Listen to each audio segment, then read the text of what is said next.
آپ اکیلے اپنی چارپائی پہ بستر کے اندر منہ دے کے بھی درد سے کہیں گے نا معاف کر دے تو وہ تو مہربانی بڑا ہے۔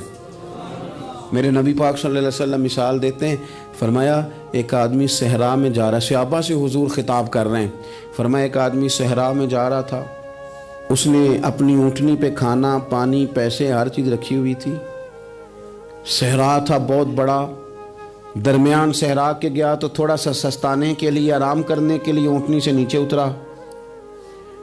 اب اس نے اونٹنی کی لگام اونٹنی کی نکیل اپنے سرہانے کے نیچے رکھی، ہاتھ کے ساتھ پکڑی اور سو گیا۔ تھوڑی ہی دیر کے بعد جب اس کی آنکھ کھلی تو دیکھا اونٹنی غائب ہے۔ صحرا میں وہ پیدل نہ آگے جا سکتا ہے نہ پیچھے جا سکتا ہے، نہ دائیں نہ بائیں، کھانے کو روٹی نہیں، پینے کو پانی کا قطرہ نہیں، تھوڑا ادھر بھاگا ادھر بھاگا، تھک گیا۔ کریم محبوب فرماتے ہیں وہ پوری طرح نڈھال ہو گیا اور مایوس ہو گیا، معاذ اللہ، مایوس ہو کے دوبارہ اسی جگہ آ کے لیٹ گیا جہاں پہلے لیٹا تھا، انتظار کرنے لگا کہ اب موت ہی آئے گی، آخری وقت ہے، اب نہ میں پیدل یہ صحرا کراس کر سکتا ہوں، نہ پیچھے جا سکتا ہوں، نہ کھانا ہے نہ پانی ہے، سوائے موت کے کوئی سہارا نہیں۔ حضور فرماتے ہیں وہ رستے میں دوبارہ لیٹ گیا، اچانک اس نے رخ بدلا تو اونٹنی سامنے کھڑی تھی۔ حضور نے صحابہ سے پوچھا بتاؤ نا اسے بھلا کتنی کو خوشی ہوگی؟ یا رسول اللہ جی سے نئی زندگی مل گئی ہے۔ آپ دیکھیں نا سارے ڈاکٹروں نے کہہ دیا کہ اس کے تو گردے معدہ جگر ہر چیز ختم ہے، گھر لے جاؤ خدمت کرو، ہر طرف پریشانی ہے۔ وہ بندہ بھی سمجھ گیا ہے کہ آخری وقت آ گیا، کل جاؤں پرسوں جاؤں، تیاری ہو گئی، سب لوگ آ گئے، باہر والے بھی آ گئے، یہ ماحول ایک عجیب رنگ اختیار کر گیا۔ اچانک ایک ڈاکٹر نے آ کے کہا نہیں نہیں غلطی لگ گئی تھی۔ مجھے بتائیے انداز کیا ہوتا ہے؟ بغیر دوائی کے بندہ اٹھ کے کھڑا نہیں ہو جاتا، او میں تو بچ گیا ہوں۔ نبی پاک صلی اللہ علیہ وسلم فرمانے لگے اس کی اونٹنی مل گئی، بتاؤ بھلا اسے کتنی خوشی ہوگی؟ یا رسول اللہ وہ تو دوبارہ دنیا میں آ گیا۔ حضور فرمانے لگے اسے کچھ بھی خوشی نہیں ہوئی۔ جب کوئی رب کا گناہگار بندہ آ کے توبہ کرتا ہے، رب کو اس سے کئی گنا زیادہ خوشی ہوتی ہے۔ میرا بندہ آ گیا ہے، میرا بندہ آ گیا ہے، میرے گھر آ گیا۔ اس نے آنسو بہائے ہیں، اس نے کہا اللہ میں تیرا ہی ہوں، تیرا ہی رزق کھاتا ہوں، تیری ہی زمین پہ رہتا ہوں، تیرے نام سے میری سانسیں چلتی ہیں۔ وہ آ گیا۔ فرمایا اس اونٹنی والے سے زیادہ رب کو خوشی ہوتی ہے جب گناہگار آ کے توبہ کرتا ہے۔ گناہگاروں کے آنسو اس کی بارگاہ میں بڑے مقبول ہیں، لیکن ہم رسم ادا کرتے ہیں، توبہ نہیں کرتے۔ ہم اپنے آپ کے ساتھ دھوکہ کرتے ہیں، جھوٹ بولتے ہیں۔ اللہ تبارک و تعالی اپنے بندوں کے حق میں رحمت والے فیصلے کرتا ہے، درگزر والا معاملہ فرماتا ہے۔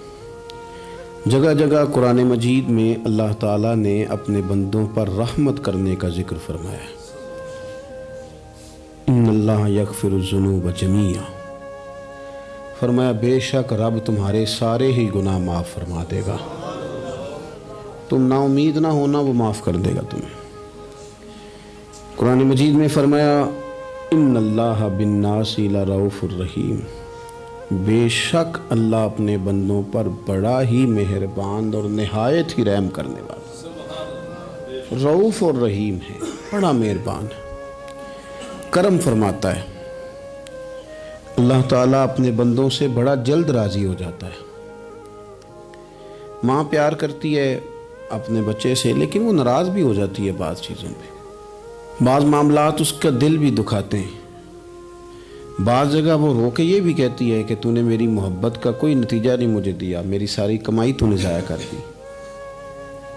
والد بہت ساری جگہوں پہ ناراض ہوتا ہے، شکوہ کرتا ہے، کہتا ہے میری بیماریوں کی، پریشانیوں کی، بڑھاپے کی، کمزوریاں کا سبب بیٹے تو ہی بن گیا، یہ ساری تکلیفیں تو ٹھیک ہو جائیں تو میری شاید عمر بھی بڑھ جائے، صحت بھی ٹھیک ہو جائے، میں زیادہ دیر جوان رہ سکوں۔ ناراض ہوتے ہیں ماں باپ، اسی طرح ماں باپ راضی بھی ہو جاتے ہیں،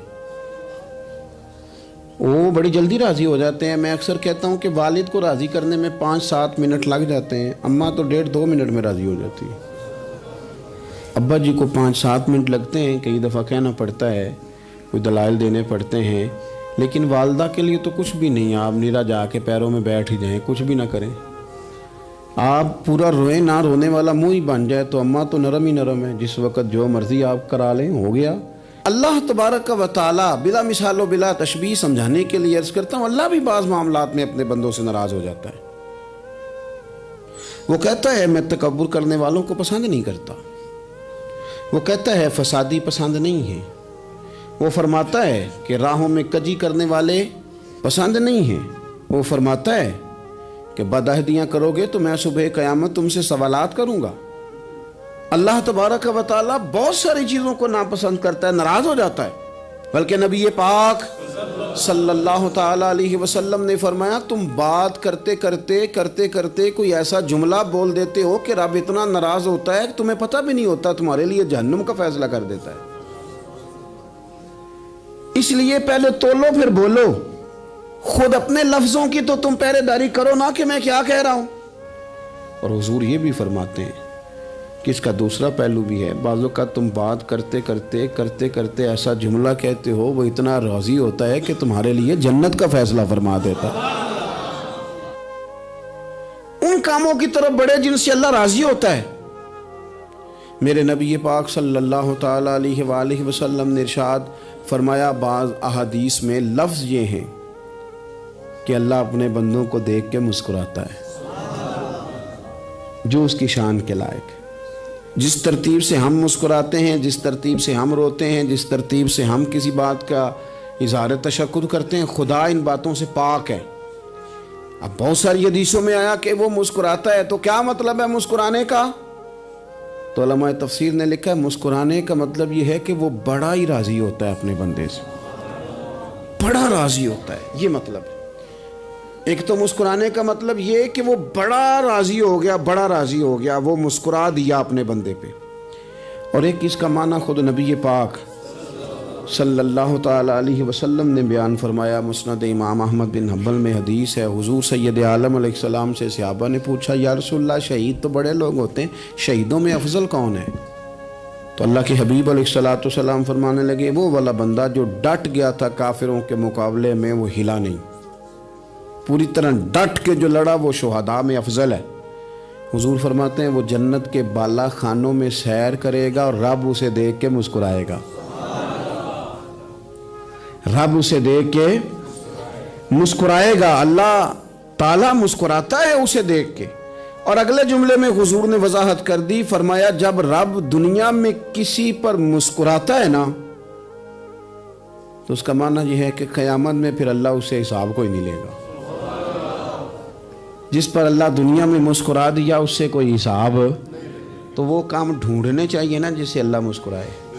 چھوٹا بچہ بھی ناراض نہ ہو تو وہ چیزیں وہ ڈھونڈتا ہے کہ اس کو کیا پسند ہے، چاکلیٹ لے جاؤں، فلاں چیز لے جاؤں، آئس کریم لے جاؤں۔ تو ایک بچے کے لیے، گھر کے لیے، سربراہ کے لیے اتنی محنت کرتے ہو تو وہ کام بھی ہمیں ڈھونڈ کے تلاش کرنے چاہیے نا جس سے رب راضی ہوتا ہے، اللہ راضی ہوتا ہے۔ بتاؤں وہ کون کون سے کام ہیں؟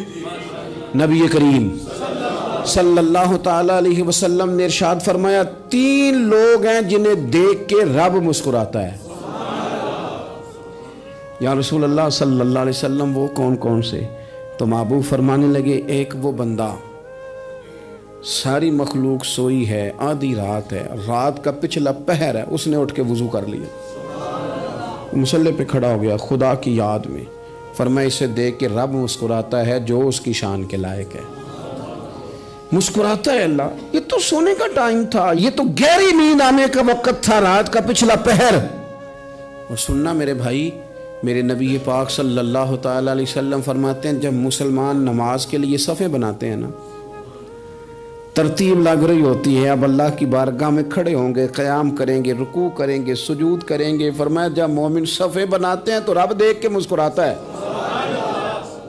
مسکراتا ہے۔ کمال ہو گئے عروج بندگی کا، جب بندے کو دیکھ کے رب مسکرائے، خدا بندے سے خود پوچھے بتا تیری رضا کیا ہے، مسکراتا ہے۔ اور میرے نبی پاک علیہ السلام فرماتے ہیں جب مجاہد جہاد کے لیے صفیں سیدھی کرتے ہیں، آج تو یہ رب کے نام پہ مرنے ہی آ گئے، یہ صفوں میں کھڑے ہوں گے، ترتیب سے لڑیں گے، ترتیب سے گلا کاٹیں گے کافروں کا یا شہادت لیں گے۔ فرمایا جب جہاد کے لوگ صفیں بناتے ہیں تو رب انہیں دیکھ کے مسکراتا ہے۔ کتنے نصیبوں والا وہ بندہ ہے جسے دیکھ کے مسکرا دیا. او یار کبھی تیرا بیٹا تیرے سامنے مسکرائے نا چھوٹا تو تیرا دل باغ باغ ہو جاتا ہے. تیری ماں بیمار کسی ایک دن صحیح طرح ہنس پڑے تو طبیعت خوش ہو جاتی. مجھے بتاؤ نا جس کا رب بھی اسے دیکھ کے ہنس پڑے جو اس کی شان کے لائق ہے. کیا اس بندے کے نصیبیں ہیں, کیا اس کے مقدر ہیں. آپ اس مقام پر اپنے آپ کو لائیں. اب دیکھیں نا یہ حدیث آپ نے سن لی, اب ہم نے نا اس طرح صفحے نہیں بنانے جس طرح ساری دنیا, اب ذرا صفحے بھی شوق سے بنائیں گے. آپ ذرا تھوڑا سا شوق پیدا کریں گے, بھئی یہ تو میں وہ کام کرنے لگا ہوں جسے دیکھ کے رب مسکراتا ہے. نبی پاک صلی اللہ علیہ وسلم نے فرمایا جب کوئی بندہ توبہ کرتا ہے نا, ہم توبہ کا رٹا لگاتے ہیں, یا اللہ میری توبہ یا اللہ. اور توبہ کا تو مطلب یہ ہے کہ پچھلے گناہوں سے پکی توبہ, آج کے بعد یہ غلطی نہ کرنے کا پکا وعدہ, آج کے بعد رشوت تو نہیں نہ لے گا, ملاوٹ تو نہیں نہ کرے گا, یہ توبہ ہے. اور اگر سارے کام اسی طرح کرنے تو پھر یہ توبہ کا رٹا ہے, تو جتنا مرضی لگاؤ. حضرت علی بن ربیعہ رضی اللہ تعالیٰ عنہ فرماتے ہیں میں مولا علی کے ساتھ تھا, مقام حرہ کی طرف جا رہے تھے, حضرت علی نے ہاتھ اٹھا کے دعا مانگی ہماری تعلیم کے لیے, ورنہ حضرت علی ہم صحابہ کو محفوظ عن الخطا تو مانتے ہیں نا. ہاتھ اٹھا کے کہا اے اللہ ہمارے گناہ بخش دے, تیرے علاوہ کوئی معاف کرنے والا نہیں. اور پھر حضرت علی آسمان کی طرف دیکھا اور دیکھ کے نا حضرت علی بن ربیعہ کو تو مسکرائے. حضرت علی بن ربیعہ کہنے لگے حضور مسکرائے کیوں ہو؟ فرمانے لگے ایک دن میں حضور کے ساتھ اسی طرح آیا تھا, اسی طرح حضور نے دعا فرمائی تھی ہماری تعلیم کے لیے, اور پھر حضور مجھے دیکھ کے مسکرائے تھے اور فرمایا جب کوئی بندہ رب کی بارگاہ میں اس طرح استغفار کرتا ہے تو رب مسکراتا ہے, اور مسکرا کے فرماتا دیکھ لو میرے بندوں کو پتا ہے کہ میرے علاوہ معاف کرنے والا کوئی نہیں, انہیں پتا ہے. تم اس کی بارگاہ میں رجوع تو لاؤ, آؤ تو صحیح دو آنسو لے کر. اقبال کہتے ہیں کہ موتی سمجھ کے شان کریمی نے چن لیا, قطرے دو گرے میرے ار کے انفعال کے. دو میں نے آنسو بہائے تھے تو اس کے کرم نے تو موتی سمجھ کے چن لیے. سنو نا حضور اس استغفار کو اللہ کو یار رات کو توبہ کر کے سونا چاہیے ہمیں. کچھ غلطیاں ہم کرنا نہیں چاہتے پر ہم سے ہو جاتی ہیں, کچھ دل ہم توڑنا نہیں چاہتے پر وہ ٹوٹ جاتے ہیں, ہماری مجبوری ہوتی ہے ٹوٹ جاتے ہیں. رات کو اس کی بارگاہ میں ہاتھ باندھ کے کشکول طلب دراز کر کے خوب استغفار پڑھنا چاہیے کہ مالک بندے ہیں نا کیا کریں, خدا را خیال کریں, دنیا روٹتی ہے تو روٹ جائے, رب رسول ناراض نہ ہونے پائیں, اس کا خیال کریں. حضور فرماتے ہیں وہ مسکراتا ہے, اسے خوشی ہوتی ہے جب کوئی اس کا بندہ اس کی طرف رجوع کرتا ہے. میرے عزیزو رسول پاک صلی اللہ تعالی علیہ وسلم نے ان لوگوں کے تذکرے کیے جنہیں دیکھ کے رب مسکراتا ہے.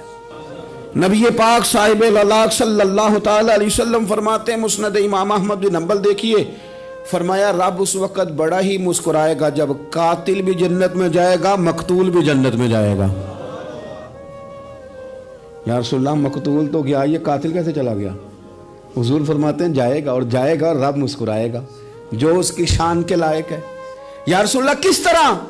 تو نبی پاک صلی اللہ علیہ وسلم فرمانے لگے اس نے ایک مومن کو قتل کیا تھا, وہ شہید ہو کے جنت میں چلا گیا. اب اللہ نے بعد میں اسے توبہ کی توفیق دے دی. پہلے اس نے کلمہ پڑھا, پھر یہ میدان میں اترا, کافروں سے لڑا, یہ شہید ہوا, رب نے اسے بھی جنت دے دی. قاتل بھی جنت میں, مقتول بھی جنت میں. اور بات اتنی انوکھی ہے کہ رب دیکھ کے مسکرا رہا ہے جو اس کی شان کے لائق ہے. ہم جلدی میں ہیں, ہم انتظار نہیں کر رہے کہ شاید توبہ کر جائے, ہم انتظار نہیں کر رہے. لیکن میرے عزیز اتنی جلدی نہ کریں. سوچوں کا صاف ہونا, ذہنوں کا پاک ہونا, اور لوگوں کے بارے میں گمان کا اچھا ہونا. آپ کسی نفسیات کے ڈاکٹر کے پاس چلے جائیں, اسے کہیں ٹینشن بڑی ہے, میں ان کے مضامین پڑھتا رہتا ہوں, وہ سب سے پہلا سبق آپ کو یہ پڑھائیں گے کہ اچھا سوچا کریں. اچھا سوچنے سے بندہ تندرست رہتا ہے. کس سے بندہ تندرست رہتا ہے؟ ہیں جی واقعی رسول کائنات سرور دو عالم صلی اللہ تعالی علیہ وسلم فرماتے ہیں کہ اللہ مسکراتا ہے. سنو, نبی پاک صلی اللہ علیہ وسلم کے پاس مہمان آ گیا, بخاری مسلم ہے.